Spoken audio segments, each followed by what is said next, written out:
동역 국어생입니다. 자, 오늘 인문예술 13번째 마지막 시간입니다. 인문예술이요. 그래서 유럽의 대서양 진출, 그리고 그 영향에 대해서 공부를 하겠습니다. 그래서 핵심 주제는요, 대서양을 진출합니다, 유럽이. 그래서 그로 인해서 세계의 질서가 바뀐다. 이렇게 기억하시고요.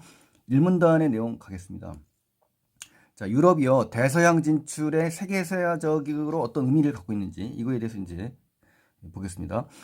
15세기부터 시작된 이 신항로 개척 이후 전 세계는 하나의 응집성이라는 것은 우리 한 곳에 엉겨 모이는 그런 성질을 말하는 겁니다. 그래서 통합되기 시작했다. 그러니까 유럽 중심으로 이제 바뀌게 되는 거죠. 그래서 유럽이 패권을 장악하게 됐다. 패권이라는 것은요, 권력입니다. 권력. 세계 여러 나라를 이제 압박해서 자기의 세력을 넓히는 이 권력을 패권이라고 합니다. 그래서 그 과정에서 새로운 자본주의 질서와 제국주의가 지배하게 됐다는 거죠. 그죠? 부인할 수 없다는 것은 강화됐다는 겁니다. 그러니까 대항해 시대로 나타난 서구 사회 영향력이 강화됐다는 겁니다. 세계사적으로. 그래서 이제 신항로 개척에서 유럽의 해양 세력은 세계 각지의 문명권을 긴밀하게 연결하고 이런 역할을 했습니다. 나름대로. 그 결과 오랜 세월 동안 누적됐을 거 아닙니까? 그 각종 문명들의 어떤 물질적이라든가 정신적 이 성취물들이 많을 거 아니야. 그러니까 이제 문명끼리 이제 활기차게 충돌도 하고 이제 교류도 했다는 얘기입니다. 그래서 유럽의 대서양 진출이 가져온 변화에 대해서 지금 제시한 겁니다. 자, 파괴와 갱신, 융합이 반복되는 겁니다. 이렇게 반복. 그런 가운데 근대 사회가 이제 만들어졌고요. 그 중심에는 바로 뭐다? 오늘의 핵심 대상 유럽의 대서양 진출입니다. 그래서 가장 중요한 화제는 바로 요겁니다. 그러니까 유럽의 대서양 진출. 자, 두 번째 문단 가겠습니다. 해양 권역의 이제 중심이 이동합니다. 자, 유럽의 신항로 개척 이전이에요. 가장 영향력이 컸던 해양 권역은 어떤 범위 안의 지역을 권역이라고 합니다. 인도양과 지중해였어요. 대서양이 아니었어요. 오랫동안 이제 인도와 아랍, 동아시아 등 주요 해양 세력들이 무대는 인도양이었습니다. 그리고 문화, 종교, 언어 등의 차이에도 불구하고 서로를 인정했어요. 그렇죠? 서로를 인정하며 교역을 하였다는 거죠. 그러니까 인도양 권역의 특성은 바로 그렇다는 거죠. 그래서 인도양 중심의 세계는 국가 간의 문화적 차이를 초월해서 활발히 교류도 하고 서로 간의 차이를 인정하는 그러한 정도의 긍정적인 교역을 하고 있는 거죠. 또한 유럽 내부를 살펴본다면 고대 로마 시대 이래로 교육의 중심은 이탈리아입니다. 이 이탈리아를 중심으로 지중해 권역의 국가들이었다는 거죠. 그러나 15세기 이후, 자, 드디어 이제 15세기 이후에 해양 권역의 중심은 이제 대서양으로 이동되는 겁니다. 그래서 인도양이라든가 지중해를 뛰어넘어서 이제 대서양으로 중심 이동이 바뀌기 시작한 겁니다. 그러다 보니까 이제 해양 권역의 무게중심이 이제 인도양에서 대서양으로 이동했다라고 정리할 수가 있고요. 그래서 스페인, 포르투갈, 이베리아 반도에 있는 이런 나라들이요, 대서양 권역의 국가들이 주어가 돼버렸어요. 그래서 대서양을 출발점으로 해서 인도양과 지중해, 태평양 등의 영향을 점차 확장한 겁니다. 영향력이 강화된 거죠. 이는 단순한 지리적 확장이 아닙니다. 단순한 지리적으로 범위를 넓히는 게 아니라 대서양 중심의 세계를 연다는 거죠. 그렇기 때문에 중요한 사건입니다. 그래서 유럽의 대서양 진출은 어떤 의미가 있냐면요, 지중해에서 대서양 권역의 국가들로 이동하면서 이태리를 중심으로 지중해 권역이었지만 근대로 접어들면서, 그렇죠? 근대화되면서 스페인, 포르투갈 등 대서양 권역의 국가들로 이동이 됐다라고 정리할 수가 있네요. 자, 그 다음에 3문단에 가시면요, 두 번째 페이지 3문단에 가겠습니다. 유럽이 해양 진출 시도한 이유가 나옵니다. 그리고 브루델이라는 사람의 견해가 나오는 거예요. 그래서 지구의 바다는 하나로 이어져 있다는 지리적 특성을 생각해 보면, 그렇죠, 지구의 바다는 하나입니다. 바다를 접하고 있는 유럽 여러 문명은 끊이지 않고 서로 연결되어 있다고 볼 수가 있는 거죠. 하지만 중요한 건 하지만 뒤에요. 각각의 문명들은 어때요? 다른 해양 권역으로 진출하지 않고 일정한 한계 안에서만 활동했다는 거죠. 그러니까 확장하지 않고 일정한 권역권 안에서 이렇게 활동만 하고 있었다는 거예요. 예를 들어 중국이나 이슬람을 본다 이거죠. 충분히 능력이 있었어요. 워낙 먼 바다로 갈 수가 있었어요. 능력이 없어서가 아니라 능력이 있었습니다. 명나라 정화 알죠? 정화. 이 사람 같은 경우도 아프리카까지 갔잖아요. 이거 원양항해 능력을 보여주는 사례입니다. 이를 체계화해서 지속하려는 시도는 없었다는 거죠. 그렇죠? 그뿐이지 그거를 체계화하고 지속하려고 계속 노력하지는 않았다는 겁니다. 그리고 15세기 이전의 항해는 가능한 육지에서 떨어지지 않는 것이었고요. 대부분 문명은 어때요? 먼 바다로 나가는 위험스러운 모험을 시도하지 않은 겁니다. 그래서 문명끼리의 해양 경계는 대륙의 경계만큼이나 고정되어 있었던 거죠. 그렇죠. 변화가 없었고요. 고정적으로 되어 있었다는 것이 바로 그러한 특징을 갖고 있습니다. 자, 그러면 이제 15세기 이전 해양을 통한 교류의 특징은 뭡니까? 연안 항해죠. 연근의 항해, 그렇죠? 먼 데로 가지 않고 원양이 아니라 연안, 가까운 바다로 연결된 그런 지역만 갔다는 겁니다. 고정됐다는 의미가요. 하지만 이제 어떻습니까? 유럽은 이제 바다로 적극적인 진출을 시도합니다. 자, 여기서부터 이제 변화가 생기겠죠? 그래서 패권, 어떤 세계의 어떤 권력을 장악하게 된 겁니다. 그래서 이 유럽의 대서양 진출은 문명끼리에 고정되어 있었던 기존의 해양 경계를 완전히 뭐다 허물어뜨리는 결정적인 계기가 된 겁니다. 그래서 문명 간의 해양 경계는 대륙 경계만큼이나 고정되어 있었는데 유럽이 새로운 해양 권역으로서의 모험을 강행했기 때문에 그렇다는 거죠. 자, 그렇게 정리하시고요. 자, 이러한 것은 유럽 항해 기술이 특별히 뛰어났기 때문은 아니었다. 항해 기술 때문만은 아니었다는 겁니다. 브로델은 유럽이 대서양이라는 새로운 해양 권역으로의 모험을 감행한 이유에 대해 그렇게 해야만 필요성이 있다는 거죠. 나름대로의 강한 필요성. 중국 같은 문명은 어떻습니까? 자기 내에서 모든 것을 충족할 수가 있었어요. 그래서 해외 진출을 굳이 할 필요가 없었던 거죠. 그러니까 소극적일 수밖에 없는 거죠. 해외 진출을. 그러니까 중국 등의 문명이 해양 진출을 시도하지 않은 이유가 지금 제시된 겁니다. 하지만 유럽 도시들은 상인계층입니다. 상인계층. 그리고 성장합니다. 얘네들이. 그래서 시장이 확대될 거 아니에요. 그러면은 더 넓은 세계가 필요합니다. 이 시장에서 팔아야 되니까. 그래서 유라시아 대륙의 서쪽에 갇혀 있었어요. 더군다나 지리형적으로 보면은 이베리아 반도 쪽이 어떻습니까? 가장 끝 쪽에 있죠. 그래서 그런 지리적인 위치를 이제 극복해야 되고 또 경제적으로 성장해야 되는 목적 때문에, 그죠? 지리적 위치 하나, 그 다음에 경제적 성장, 이 두 가지의 이유가 절실하게 해양으로의 진출을 시도했던 것이다라는 이야기가 나온 겁니다. 그래서 유럽이 적극적으로 해양 진출을 시도한 이유가 제시된 겁니다. 자, 첫 번째 1번의 유럽의 대서양 진출은 어때요? 대륙의 서쪽에 갇혀 있었던 경제적인 요인이 원인이 됐고요. 그 다음에 유럽은 상인계층이 성장하면서 시장의 확대가 필요했다. 이렇게 정리할 수 있죠. 그리고 지리적인 위치를 극복하고 경제적인 성장을 이루기 위해서 해양 진출을 시도한 겁니다. 하지만 유럽은 다른 문명에 비해 독보적인 항해 기술, 자, 이런 것이 나오면 이제 틀리겠죠. 왜냐하면 뛰어난 항해 기술이 있어서 그런 것은 아니라고, 특별히 뛰어났기 때문은 아니다라고는 문장이 있기 때문에 그래요. 그리고 유럽의 항해 기술은 다른 문명권에 비해서 뛰어나지 않았습니다. 그리고 유럽이 대서양으로 진출한 이유는 결국 뭐예요? 시장 확대입니다. 시장 확대. 그래서 경제적 성장, 요것을 이제 위한 거다. 그래서 지정학적 특성으로 인한 경제적 이유가 결정적인 이유였다라고 이렇게 정리를 하시면 참 좋겠습니다. 자, 그 다음에 네 번째 문단입니다. 네 번째 문단에 가시면 다른 대륙에 진출한 유럽의 파괴 폭력적인 모습입니다. 자, 파괴를 합니다. 자, 이처럼 유럽의 대서양 진출은 단순한 모험이 아니에요. 국가가 주도합니다. 그리고 신흥 상인 계층이 뒷받침된 거예요. 그러다 보니까 대형 사업이 되었죠. 그래서 유럽의 해양 진출의 주체는 누구예요? 국가와 상인 계층. 얼미니 말하면 시민이 되는 거죠.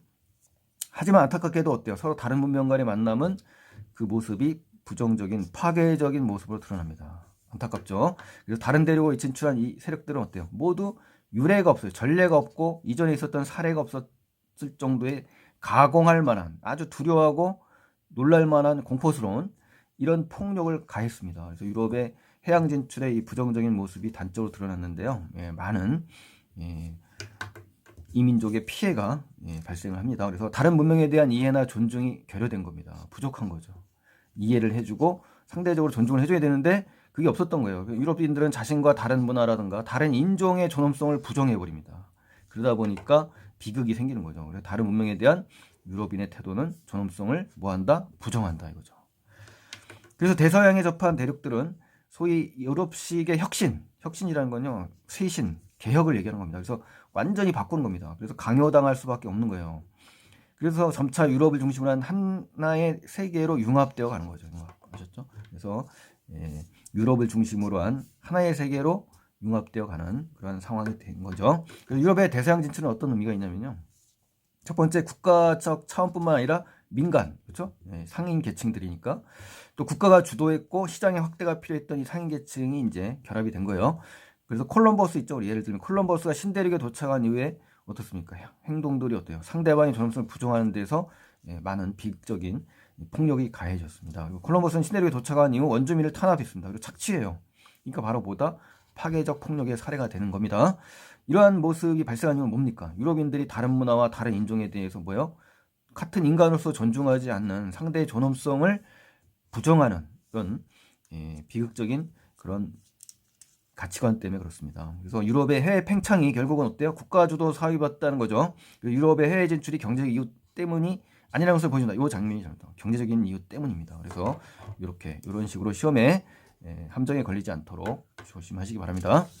자, 이제 세 번째 페이지입니다. 그래서 7번째 이유인데요. 유럽의 해외 팽창은 이제 국가주도 사업이었죠. 종교가 있죠. 우리 유럽의 이데올로기를 작동해서 결국 종교 전파는 결국 해외 진출과 함께 이루어진 사업인 겁니다.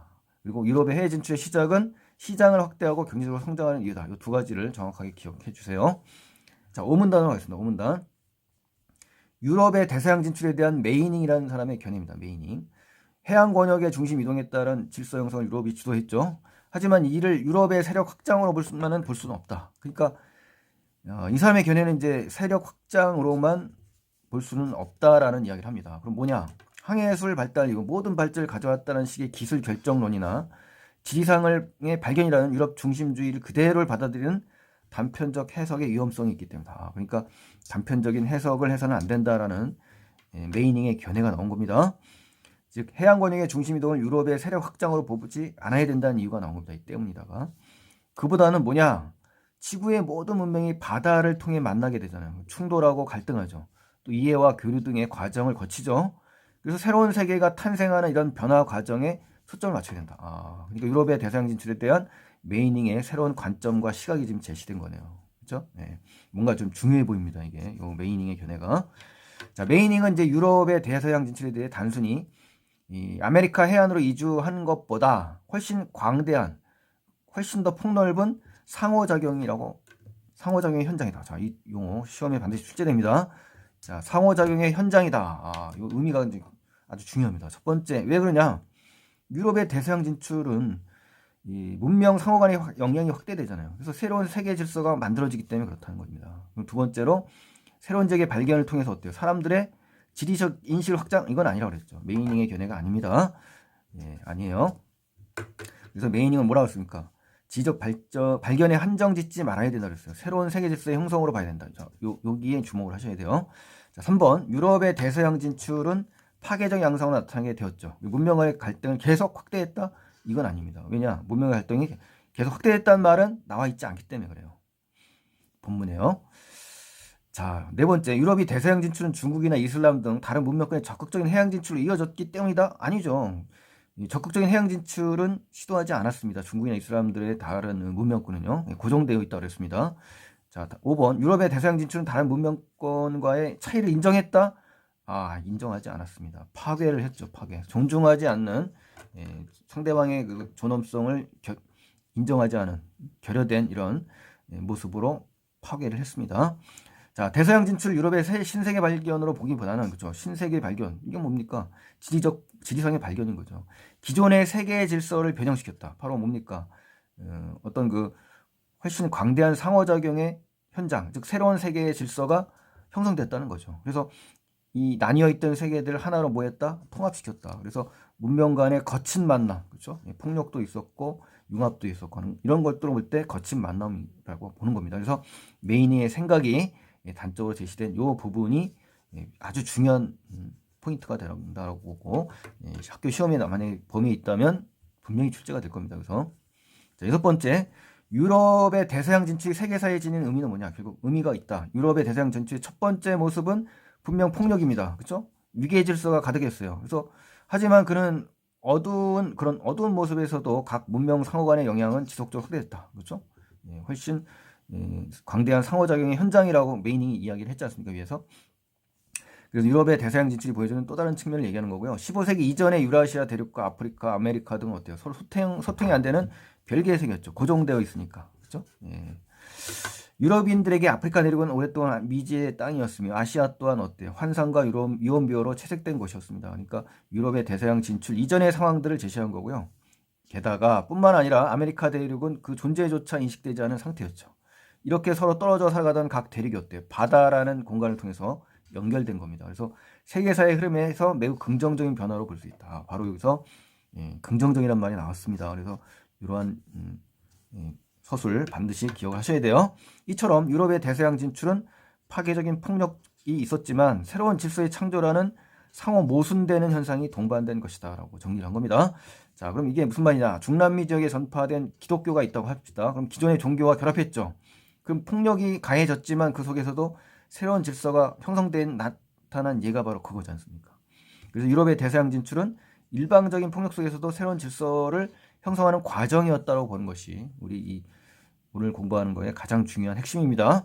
그리고 세 번째, 기독교가 중남미에 전파되는 과정은 일반적인 강요, 폭력에 의한 것은 맞아요. 하지만 중남미 지역의 기독교는 전통적인 신앙과 결합했습니다. 그래서 새로운 질서가 형성됐다. 이것도 추가로 알아두시면 좋겠습니다. 그래서 유럽의 대서양 진출의 의의가 이 마지막 부분에서 나온 겁니다, 여러분. 자, 이렇게 해서 정리를 하시면 좋겠고요. 이제 마지막으로 이제 요약 정리와 서술상 특징을 정리하겠습니다. 자, 해양 권역의 중심이 이제 어떻고요? 대서양으로 옮기는 과정에서 충돌, 변화가 일었었죠. 그래서 유럽은 더 시장을 확대해서 경제적으로 성장하기 위해서 적극적으로 진출합니다. 그래서 패권을 장악해요. 그 과정에서 만난 파괴적인 모습, 또 유럽 다른 국가들과의 관계를 새롭게 정립하고, 자, 유럽의 대서양 진출은 결국 뭐다? 파괴적인 폭력, 새로운 질서, 이러한 것이 상호 모순되지만 같이 동반되는 이러한 의의가 있다라고 지금 제시한 겁니다. 자, 서술상 특징을 마지막으로 정리하겠습니다. 1번, 유럽의 대서양 진출에 대한 학자들의 견해가 2명이 나왔죠. 또 유럽의 대서양 진출의 배경, 그리고 그것의 영향, 이거에 대해서 이제 브로델, 메이닝의 견해를 제시한 겁니다. 3번 보세요. 해양 권역의 중심 이동이 간 역사적 의의를 고찰하고 미래에 대한 전망을 서술했다. 그렇죠. 역사적 의의를 마지막에서 밝혔지만은 미래에 대한 전망은 없습니다. 전망 아셨죠? 네, 요거. 또 유럽에서 시작된 해양 진출 시도가 다른 문명권으로 확장하게 된 원인과 결과를 설명했다. 자, 다른 문명권으로 퍼졌다는 내용은 없습니다. 예, 없어요.